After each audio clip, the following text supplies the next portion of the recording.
la différence qu'il faut faire entre la pluralité de candidatures et la pluralité d'investiture. Qu'est-ce que vous en dites? Bon, la compréhension que j'en ai, elle est très simple. Lorsqu'on parle de la pluralité de candidature, ça veut simplement dire qu'on n'a plus d'un candidat pour le poste. Donc, en fait, c'est une hypothèse, c'est l'hypothèse la plus courante. Il serait rare que, ayant convoqué le corps électoral, qu'on n'ait qu'un seul candidat. Donc, comme son nom l'indique, la pluralité de candidature signifie que après la convocation du corps électoral et jusqu'à la fermeture du dépôt des candidatures, on n'a plus d'un candidat qui postule. C'est ça la pluralité des candidatures. Donc, on n'a pas besoin de savoir d'où est-ce qu'ils viennent, qu'ils soient indépendants, investis par un parti, ou bien, vous voyez, dès lors qu'ils sont deux, on est en présence d'une pluralité de candidatures. Donc, ça appelle à faire un choix. Le peuple sera donc appelé à faire un choix parmi plusieurs candidats. Mais la multiplicité d'investitures doit être entendue sur un double plan. Il y a d'abord la multiplicité d'investitures, c'est au plan purement visuel. Quand Elections Cameroun a publié la liste des candidatures qu'il a reçues, alors on a bien vu qu'il y avait une colonne sur les partis, n'est-ce pas, supposés avoir investi les candidats en question. Et donc on parlera de multiplicité d'investitures en signifiant que au regard du tableau de l'ECAM, il y a des partis qui sont supposés avoir investi plus d'un candidat. Mais au plan technique, alors, dire qu'il y a pluralité de candidatures, on est là au niveau purement factuel. Mais au plan juridique, au plan technique, il y aurait multiplicité d'investitures que lorsque la personne habilitée à signer l'acte d'investiture du parti a remis l'investiture à plus d'une personne. C'est de ça qu'il est question. Donc techniquement, la multiplicité d'investitures suppose d'abord que l'on désigne la personne habilitée à signer l'acte d'investiture au sein d'un parti. Et donc toute investiture supposée émanant d'un parti qui serait signée par la personne non habilitée, mais ne saurait être opposable au parti. Mais monsieur, si vous êtes le président du parti, auquel les statuts donnent tous les pouvoirs pour représenter le parti dans la vie publique, et moi je suis le secrétaire général, qui suis chargé peut-être de préparer les correspondances et comme on sait jamais les rôles des secrétaires généraux. Mais si on a deux candidatures, dont l'une est signée par vous et l'autre est signée par moi, le secrétaire général peut-il engager le parti au regard des statuts? Non. Et l'ECAM a les moyens de le faire. Donc la seule investiture qui tienne, c'est celle que vous aurez signée. Donc, vous voyez, cette notion que l'on a mise sur la place publique, en fait, c'est un trompe-l'œil. Parce qu'en réalité, une investiture ne peut engager un parti que lorsqu'elle a été émise par l'autorité statutairement compétente pour le faire. Or, à partir du moment où on a déjà deux candidatures signées de deux personnes, mais il va de soi qu'une investiture est inopposable au parti. Et donc, au moins, Elecam. Et vous avez posé la question tout à l'heure de savoir comment est-ce que Elecam peut se tromper de bonne foi. Non. Justement, quand on a deux situations comme celle-là, où on a deux candidats se revendiquant du même parti et avec des actes d'investiture différents, Elecam peut se tromper de bonne foi. Il peut se trouver que l'un de nous ait utilisé le titre et la signature du officiel, alors qu'il s'agit d'un faux. Vous comprenez? Alors que l'autre a véritablement eu la signature de l'officiel vrai. Donc il y a une signature authentique et une signature fausse. Comment Elecam fait pour savoir le dossier qui est correct? Alors au regard du critère juridique qui permet de résoudre ce genre de situation, comme je l'ai dit, si on suppose que c'est l'officiel qui a signé les deux investitures, le critère qui devait prévaloir, c'est la dernière investiture en date. Parce qu'elle est l'expression de ce que l'officiel a évolué dans son choix parmi les candidats que le parti devrait présenter. Et donc c'est le dernier choix qui devait prévaloir sur la dernière. Mais supposez que ce dernier choix soit l'investiture frauduleuse. Elecam va la retenir. Elecam le fait sur la base de ce qu'elle a. Les partis ne sont pas là pour leur dire, pour discuter de la qualité de la signature. Vous comprenez? Et à ce moment-là, Elecam désignant le candidat frauduleux, c'est devant le Conseil constitutionnel que la vérité va se révéler. Donc, c'est pourquoi je dis, Elecam peut se tromper de bonne foi et il faut laisser au Conseil constitutionnel dans le cadre du débat contradictoire qui va avoir lieu, que la vérité éclate et, n'est-ce pas, et que le candidat méritant du parti soit consacré par le Conseil constitutionnel. C'est de ça qu'il s'agit. Prof, you must have seen the expression of anger, disappointment and frustrations on the streets of Douala, on the streets of Yaoundé, and other parts of the country when it was announced that Professor Maurice Kamto's candidacy file had been rejected by elections in Cameroon. And the impression in public opinion is that there has been an unlawful maneuver piloted by some administrative authorities to ensure that Professor Maurice Kamto is not part of the October 12 presidential race. What is your reading of this perception? Oui, les frustrations dont vous parlez, the frustrations you are talking about have been also expressed even abroad, because I have colleagues, friends who are following the political situation in Cameroon who called me and saying, how is it possible that in your country you can frustrate one of the, that is, Professor Kamto is nowadays known as the third political person who has organized the most popular meeting out of his country. Je vais le dire en français. Le professeur Kamto est entré aujourd'hui dans les records comme étant la troisième personnalité politique à avoir organisé le meeting le plus populaire hors de son pays. Les deux autres étant Barack Obama et Nelson Mandela, chef d'État.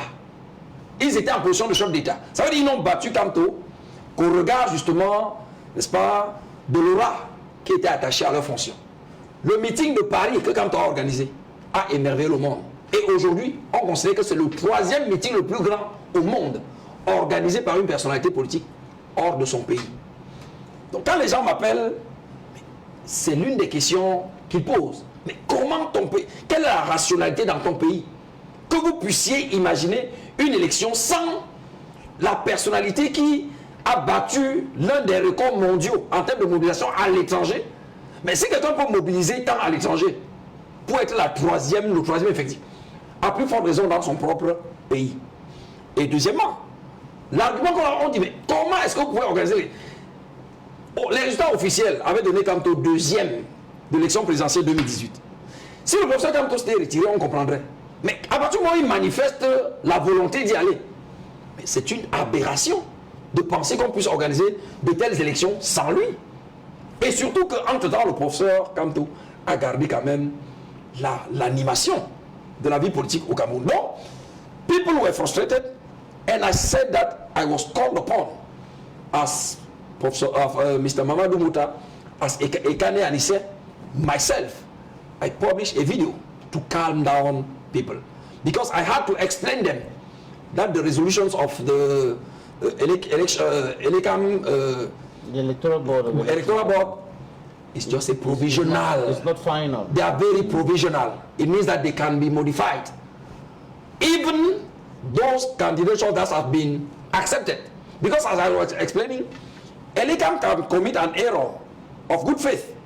I was explaining, you can have two files where the most recent one is the fraudulent one. According to the mechanism that we mobilize in law to determine between two candidatures what should be retained, if you retain the most recent one, you will choose the fraudulent candidate.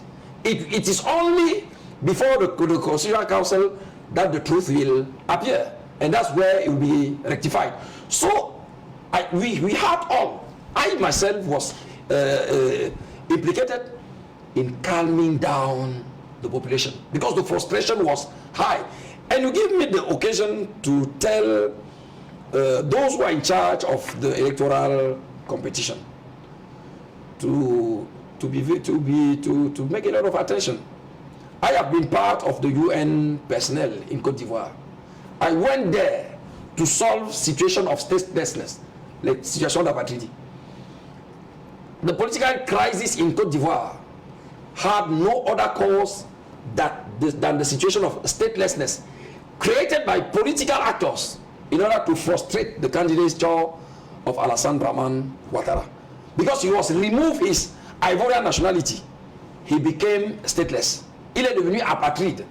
Juste, et l'ivoirité qui a été instrumentalisée, mais ne visait qu'un seul but, empêcher Alassane Ouattara de se présenter à la présidentielle. Au moment où nous parlons, c'est lui qui est en position de pouvoir. Après, quel bilan? Un bilan extrêmement lourd.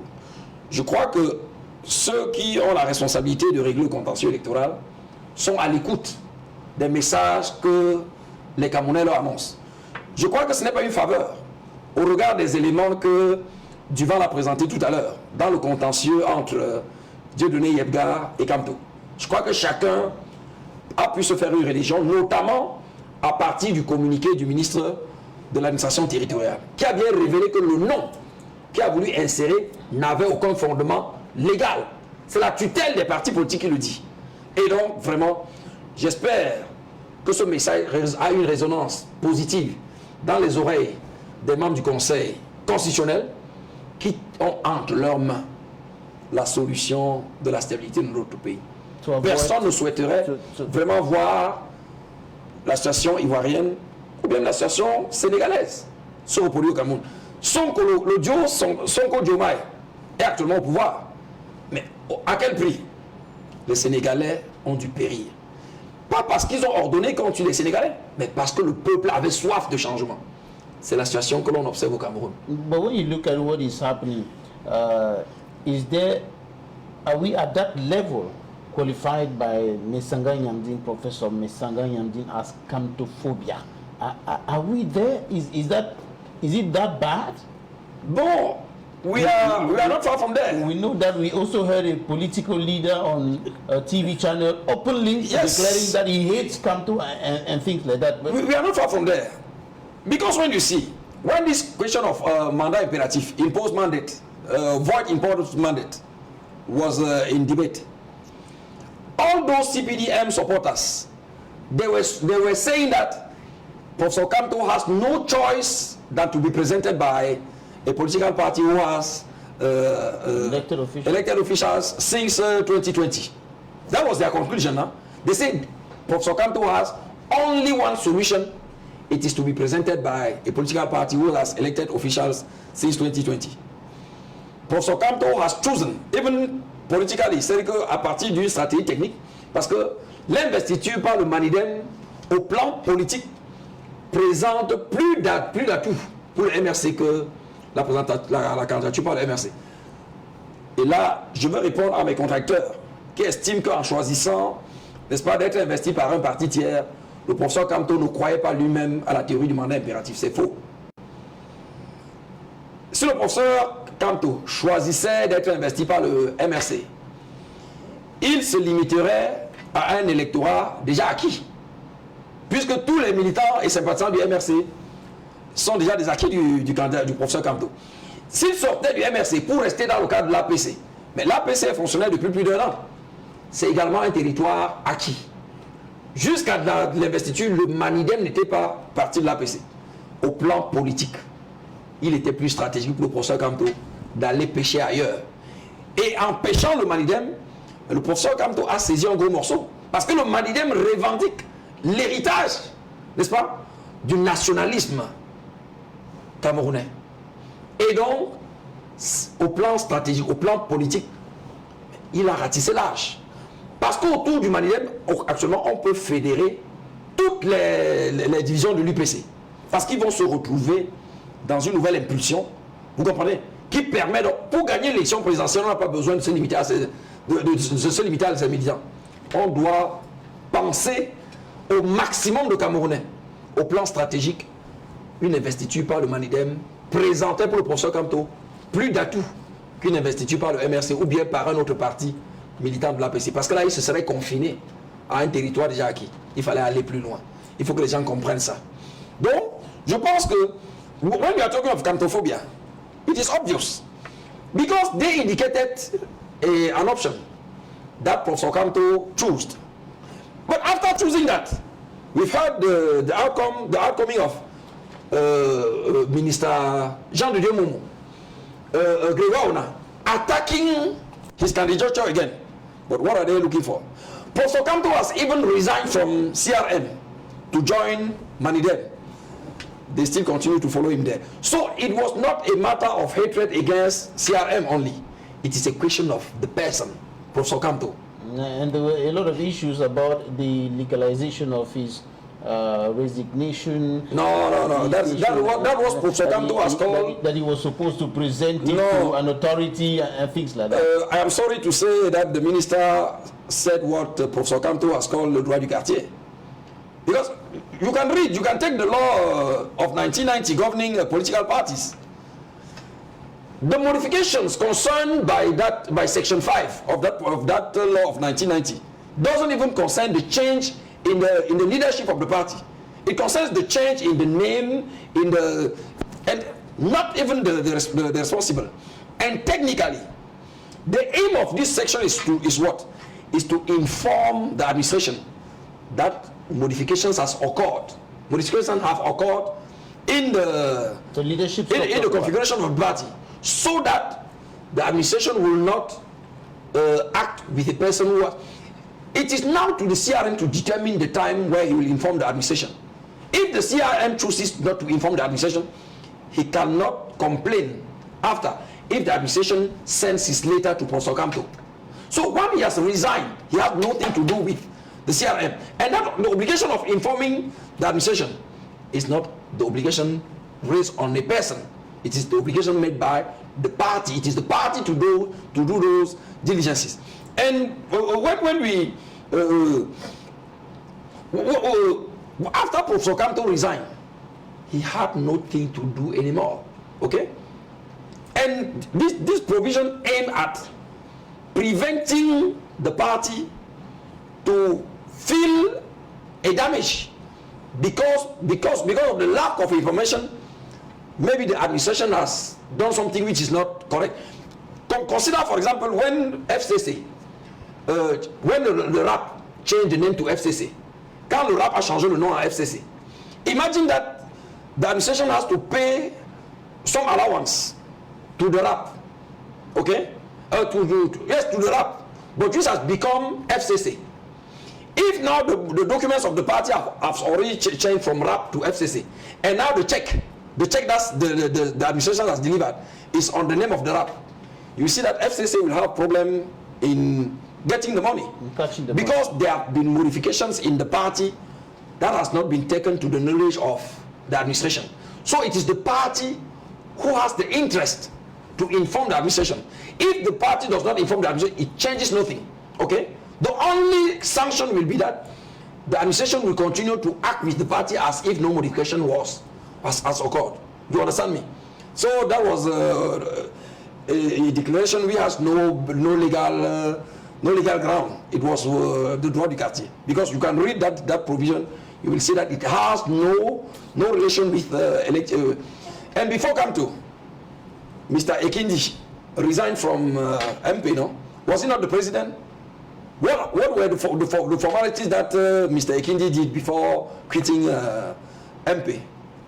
One day we just discovered that Mr. Ekindi has gone back to CRM, to CPDM. What formalities has he done before leaving? No. And I was explaining to Duval now that when you are resigning, once you are say I've resigned, there is nothing that binds you again to that party. La démission est purement protestative, et dès le moment où vous avez exprimé votre volonté de démissionner, même si les statuts, même si la loi prévoit d'autres formalités ultérieures, ces formalités ne peuvent être sanctionnées éventuellement qu'au plan civil ou pénal éventuel. Mais la démission a déjà pris son effet dès le moment où vous avez exprimé votre volonté de partir. C'est ça le droit. Et donc, à partir du moment où le professeur Kamto dit je ne suis plus du MRC, il n'a plus rien à faire là-dessus. Et les formalités qui sont imposées par l'article 5 sont imposées non pas à l'individu, mais au parti. Quand il a quitté, c'est au MRC de prendre ses responsabilités. Et comme je le disais en anglais, le parti n'a même aucune obligation d'informer. La seule conséquence, c'est qu'il s'expose à subir un préjudice du fait que l'administration, ignorant les modifications, peut continuer à interagir avec quelqu'un qui n'est plus du parti. Donc c'est au parti de prendre les dispositions pour protéger ses intérêts. Ce n'est pas celui qui démissionne. Dans la même veine, il y a eu une autre polémique. Oui. Certains sont allés jusqu'à estimer que le professeur Kamto pouvait ne pas démissionner du MRC. Quel est votre avis là-dessus? Mais c'est une thèse que j'ai défendue. Il n'était pas obligé de le faire. Je vous ai dit, les mécanismes juridiques, le droit n'est pas l'affaire de n'importe quel aventurier. Le droit, c'est une science, c'est un art. Et devant chaque situation, il y a des solutions. Ok? Et ces solutions peuvent ne pas résider dans un texte formel de loi. Mais il y a ce qu'on appelle les principes généraux du droit. Ok? Et les principes généraux du droit, vous pouvez les mobiliser devant chaque situation où il n'y a pas un texte formel. Et donc, par rapport à la situation que vous énoncez. J'ai développé des thèses là-dessus. Pour dire, j'ai des vidéogrammes sur ma page YouTube, où je dis que chaque fois, le principe est que chaque fois que le droit positif proscrit ou bien interdit un statut double, ou du moins, chaque fois que la loi impose un statut unique à un individu, en cas de conflit, le critère de solution, c'est de retenir la dernière manifestation de volonté. Donc, par rapport à cette question, je dis la loi sur les partis politiques interdisent d'appartenir à deux partis à la fois. Justement, c'est sur cette disposition qui s'appuie pour indiquer qu'il était obligé de démissionner de MRC pour être investi par le Manidem. Donc la loi interdit d'appartenir à deux partis à la fois. Si vous regardez, c'est vrai que même dans ma famille politique, les gens n'ont pas toujours compris ce que je disais. L'acceptation d'investiture est un acte d'adhésion. Si vous regardez bien, l'acte est signé du candidat qui accepte, qui dit mon parti c'est le Manidem. Il dit mon parti. Et il décrit les emblèmes et tout le reste. C'est un acte d'adhésion. Je vous ai parlé tout à l'heure que le droit associatif est un droit potestatif. C'est-à-dire que qui en principe s'exprime librement et qui en principe n'est soumis à aucune formalité particulière. Donc on peut déduire une adhésion d'actes divers, différents d'une demande formelle d'adhésion. Donc l'acceptation d'une investiture par un parti est un acte d'adhésion. Et parce que la loi sur les partis politiques interdit d'appartenir à deux partis à la fois, cet acte d'adhésion a un effet double. En même temps qu'il vous constitue militant du nouveau parti, il révoque votre adhésion dans l'ancien parti. Donc matériellement, de facto, de plein droit, mais les applications sont multiples. En matière de double nationalité, je crois que vous connaissez le cas qui a fait beaucoup de bruit, c'est le cas Hervé Emmanuel Combes. Est-ce que quand l'article 31 du Code de la nationalité dit quoi? L'acceptation d'une nationalité étrangère, non, perce la nationalité camerounaise, le Camerounais majeur qui accepte une nationalité étrangère. Est-ce que vous avez besoin de dire que vous n'êtes plus Camerounais? Non. La loi choisit pour vous.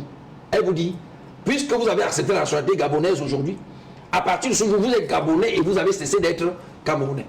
C'est ça le même effet. En matière de mandat, si on vous donne un mandat, M. Duval, pour vendre mon bic, je dis, allez vendre mon bic. Je vous donne hier, je rédige un nouveau mandat à M. Babila. Je lui dis, je vous donne le mandat pour aller vendre ce bic. Vous voyez que le mandat porte tous la même chose. En cette matière-là, il y a une disposition du Code civil. La constitution d'un nouveau mandataire révoque d'office l'ancien mandataire, sans qu'on ait besoin. Je n'ai pas besoin de vous appeler pour dire apportez-moi votre procuration, là je déchire. Le seul fait que j'ai constitué, M. Babila a révoqué le mandat que vous avez donné. En matière de testament, vous avez donné votre téléphone à votre fille hier. Le même téléphone vous le donnez à votre garçon. À votre mort, on trouve les deux testaments. Vous n'avez pas pour ressusciter pour savoir à qui vous voulez donner de préférence. Le critère est connu. C'est la dernière manifestation de volonté. Ça veut dire que c'est ça à votre garçon. Votre fille qui a reçu avant est écartée. Il en est de même en matière de parti. À partir du moment où la loi sur les partis politiques interdit d'appartenir à deux partis, l'effet est que, en acceptant de militer ici, vous révoquez l'ancien. Matériellement, l'appartenance à deux partis est impossible. On nous a évoqué une jurisprudence Mila Assouté, dans laquelle on disait que bon, il avait eu des problèmes politiques parce qu'il a pas. Matériellement, ce n'est pas possible. Et c'est le droit du quartier encore. Vraiment, je crois que nos institutions doivent être réformées. Le droit doit pénétrer toutes les administrations qui nous gèrent, pour que les situations ubuesques comme celle-là, qui frustrent les gens dans leurs droits fondamentaux, cessent. Le droit a des techniques.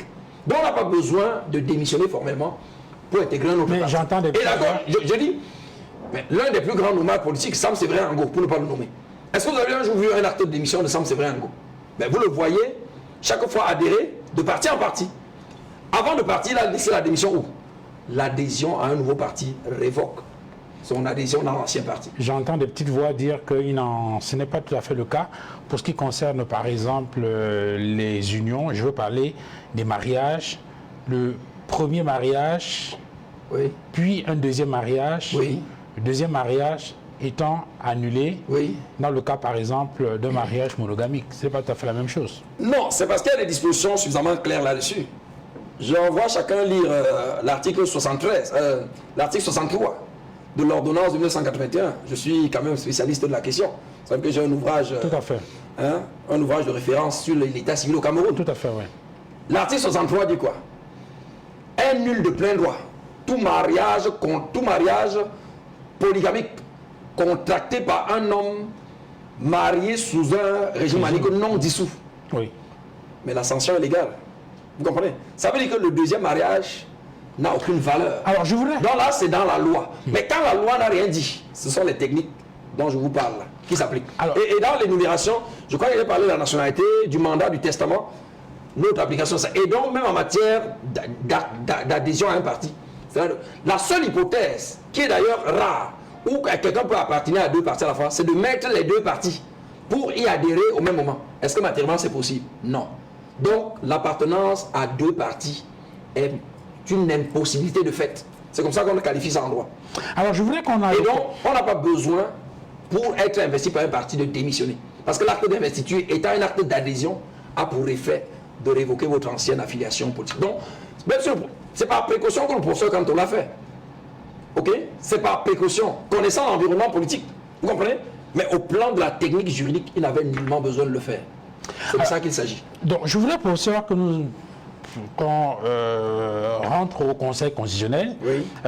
Vous le savez, les dispositions légales donnent la possibilité à un candidat qui a été recalé par le Conseil électoral d'adresser un recours au Conseil constitutionnel qui, en dernier ressort, devra donc décider, je crois que c'est l'article 125 du Code électoral, la décision de rejet d'une candidature ou celle portant en publication des candidatures peut faire l'objet d'un recours devant le Conseil constitutionnel dans les conditions fixées par les articles 128, 129 et 136 ci-dessous. Alors, première question pour rentrer dans cette rubrique-là. On a vu qu'il y a un recours qui a été adressé par Léon Teller Onana au Conseil constitutionnel pour justement contester la décision qui a été prise de le recaler. C'est ça. Dans quelles conditions est-ce qu'un tel recours peut prospérer? C'est la loi qui le dit. Si vous prenez justement les dispositions que vous avez énumérées, c'est-à-dire 129, 130 et 131, tout y est dit. À l'issue des délibérations du Conseil électoral, toute personne intéressée peut exercer un recours devant le Conseil constitutionnel. Soit pour contester le rejet de sa candidature, soit pour contester l'acceptation d'une autre candidature. Et les cas de contestation de candidature vont se révéler notamment dans ces cas de doublon où on a fait les choix de l'un au détriment de l'autre. Et c'est maintenant que justement le vrai contentieux va avoir lieu. Parce que quand je vous parlais de se tromper de bonne foi de la part d'Elecam, mais Elecam, certainement, pour régler le cas dans le RDPC, c'est limité au statut du parti.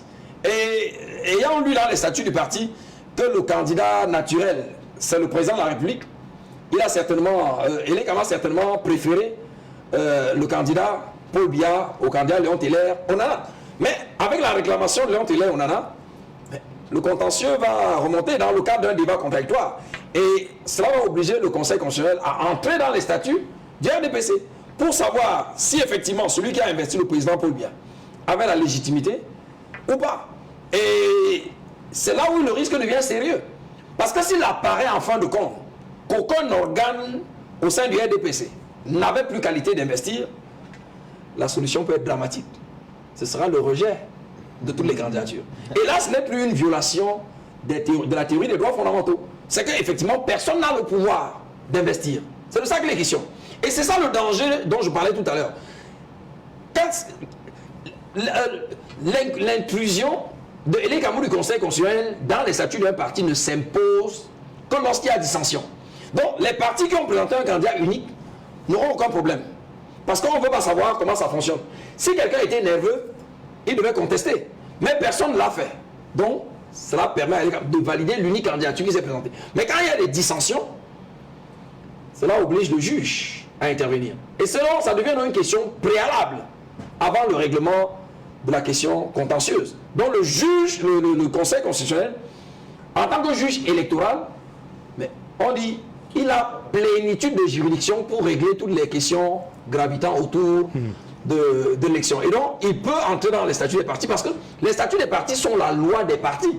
L'article 134 dit très bien, les conventions légalement formées tiennent lieu de loi. Et donc, tout militant du RDPC peut se prévoir des statuts. Or, les statuts ne sont pas... Et il faut noter, surtout, ah oui, ça j'allais oublier, l'article 3 de la Constitution, norme fondamentale de notre pays, dit que les partis politiques concourent à l'expression du choix. Mais surtout, c'est la suite qui est intéressante. Ils doivent fonctionner suivant les principes de la démocratie. Et les principes de la démocratie intègrent quoi? Entre autres, l'égalité civique, pour dire qu'il n'y a pas de grands militants par rapport à un autre. Tous les militants se valent. Et surtout, la tenue d'élections régulières. Ça, c'est 2 points parmi les 5 piliers de la démocratie. Or, s'il est avéré que le RDPC ne fonctionne pas suivant les principes démocratiques, ça veut dire que c'est un parti qui viole lui-même la Constitution. Donc, au-delà des statuts, il y a quand même un encadrement juridique qui commence déjà par la Constitution. Vous comprenez? Et la Constitution a déjà fixé un cadre de fonctionnement des partis. Ils doivent fonctionner suivant les principes démocratiques, parmi lesquels, parmi les 5 piliers de la démocratie, il y a l'égalité civique, donc qui fait que le militant de Akoya a le même statut que le militant de Yaoundé, ou bien le président de section a le même statut dans le parti que le militant qui vient de s'encarter hier. Et la deuxième, c'est la tenue d'élections régulières. Donc ça, c'est un danger. Et je crois que par rapport à la tenue des élections régulières, il faut craindre que cela n'ait finalement un effet boomerang, n'est-ce pas, au niveau des candidatures du RDPC. Those are some of the issues highlighted by Leon Tele Onana to challenge the legitimacy of the President of the Republic as national president of the CPDM. Yes. But if you talk to many Cameroonians, they will tell you that the possibility for any complaint from Leon Tele Onana to prosper is very slim.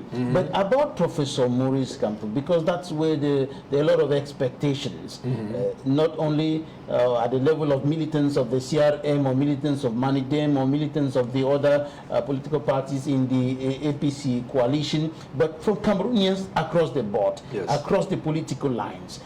Those who are actually fighting and expecting and hoping for change in the country, they will, what are the expectations? What should they expect from the Constitutional Council? Now, according to the provisions of the law, I've cited section 129, 130, and 131. According to those provisions, the Constitutional Council can re-establish a candidature that has been rejected. It can also reject a candidature that has been accepted. So everything is still possible. And when now we examine the ground which founded the rejection of the candidature of Professor Kamto, I think Manidem and Prof. Kamto are working towards reversing the situation, because they are accusing Manidem to have presented 2 candidates. You cannot say that Manidem has presented 2 candidates when one of the candidature was signed by a person who no more belongs to Manidem. How can you oppose it to Manidem because he has presented a file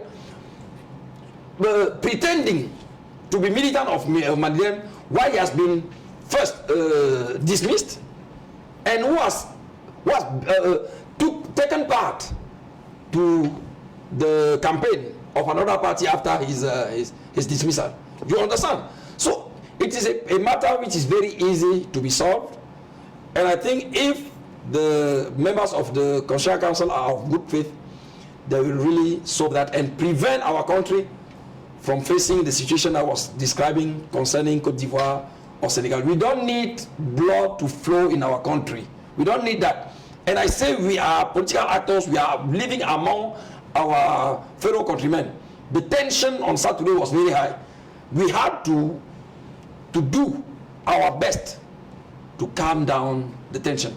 And to tell them to wait. They must wait only the decision of the Constitutional Council. That is the only instance to determine finally who are the competitors for the presidential election. Well, as much as Cameroonians are expecting and hoping for change, they are also hoping that that change wouldn't bring bloodshed, wouldn't bring cops littering the streets and all of that. That's it. And now, let me get your thoughts. We are almost at the end of the program. Let me have your thoughts about something which is a little bit shameful for us as Cameroonians.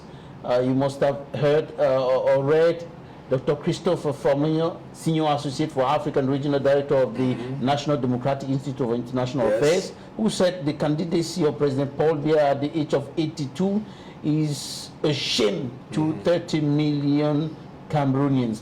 You must have listened to Eric Chinji, a veteran journalist, talking about this issue.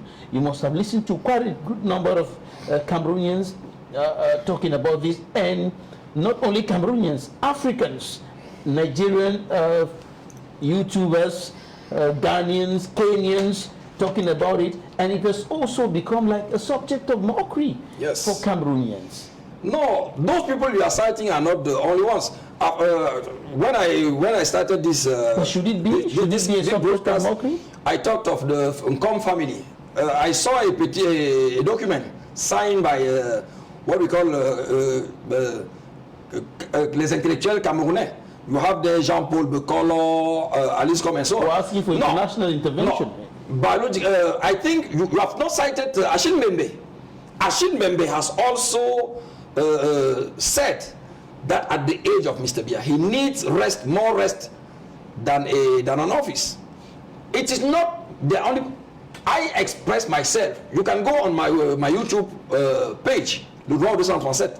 I made a video program on the 2nd of May. The topic is Paul Biya doit être contraint à prendre sa retraite. That is the topic of my videogram. You cannot think that such a country who has so much potentialities, be headed by someone who is age 92. Because biologically, it is clearly said that after 90, your physical, mental, psychological capacities start diminishing. And we can see, there are no more players in public. Yes, but Prof, we have a problem. So we cannot abandon our country to someone who cannot work. And with a centralized administration, you need someone who has energy. Other analysts like editorialist Ashu Nyenti of the Cameroon Radio Television will tell you that if the President of the Republic has decided to seek re-election, even though Eric Chinji said that it was not his decision, it was decided by other people, because if he were the one to decide, he would surely decide to go and rest.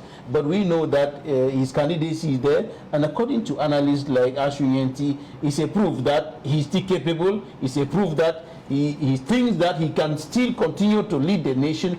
And we also know that it is not forbidden for somebody of 92 years to be a president. The Constitution does not forbid it. There is no legal backing to that. No, as the Constitution is concerned, we cannot say that Mr. Biya has no right to compete for the presidential election. He has the right, because there is no age limitation in our Constitution or in the Electoral Code preventing someone of any age to compete. But what we are competing for what? For the management of a whole country. 30 millions of inhabitants. You cannot manage just by sleeping. Can you imagine when we hear the reports on CRTV? Say we Imarche, il a salué. Is it the mission we are expecting from a president? No. We need more than that. Cameroon no more deserves someone who will just. Where's the Conseil Supérieur de la Magistrature? Where is it? We are trainers of jurists. our students are in the field, unable to be promoted because the constitutional the Supreme Council of Magistracy cannot hold. Because of what? Because it is headed by the president. No, we must love our country. We cannot just suspend the life of a country for one person. If we love our country, we must think of Cameroon, not of an individual. So we need to pass to have another management with someone who will work and will will impulse the development of our country. Alors, dans tous les cas, la loi donne la possibilité à tout le monde de pouvoir participer à cette élection parmi les conditions qui sont fixées. Il n'y a pas de conditions d'âge, bien évidemment. Donc, on va attendre pour ça. La performance. Cela est jugé par les Camerounais au cours de l'élection. Alors, pour ça, on va sortir de l'émission par une question. Dites-nous la vérité en face. Oui. Au regard des récriminations qui ont souvent été portées contre le Conseil constitutionnel par le professeur Maurice Kamto. On se souvient encore du contentieux électoral en 2018 où il donnait cette phrase « Vous n'avez pas la compétence de vos compétences ». C'est ça. Est-ce que vous pensez que le Conseil constitutionnel, présenté par notamment des militants, certains militants de l'opposition ou du MRC, comme une excroissance du Rassemblement démocratique du peuple camerounais, le RDPC, est-ce qu'en prenant en compte tout cela, vous pensez qu'il est possible que le Conseil constitutionnel rende une décision la semaine prochaine ou dans les 10 jours, parce que c'est le délai qui est indiqué par la Constitution. Au plus tard, le 11 août. Est-ce qu'il est possible que le Conseil constitutionnel rende une décision en faveur de Maurice Kamto et donc le réhabilite pour l'élection présidentielle du 12 octobre prochain? Je vais vous répondre sans embâche. Je suis un homme naturellement optimiste. Et quand je lis l'histoire des peuples, je sais que les prisons dans lesquelles, n'est-ce pas, l'armée de Hitler, les camps de concentration se trouvaient, les portes n'ont pas été ouvertes par les prisonniers, mais par les militaires. Les esclaves ont été affranchis, en dehors peut-être de Haïti. Les esclaves ont été affranchis à un moment donné par le maître.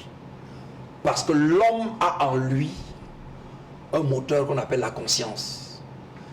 Je vous ai parlé de la tension qu'il y a eu chez nos compatriotes samedi dernier lorsqu'on a annoncé le rejet de la candidature de Kamto. Je crois que cela contribue à interpeller la conscience de ceux qui sont en charge du Conseil constitutionnel. Donc au-delà des arguments juridiques dont personne ne peut douter de la pertinence, il y a la dimension politique. Je crois que les membres du Conseil constitutionnel ont un devoir d'entrer dans l'histoire. Et je crois que pour la plupart, ils croient en Dieu, qu'ils soient chrétiens, musulmans ou même africanistes. Et je crois qu'ils auront à rendre compte. On n'élève pas les gens pour qu'ils deviennent les bourreaux de leurs semblables. Et donc sur cette base-là, je suis optimiste et je pense que le Conseil constitutionnel, parce qu'il n'a aucun intérêt. Nous n'avons aucun intérêt à ce que quelqu'un finisse sa vie en exil. Nous avons intérêt à ce que la paix demeure.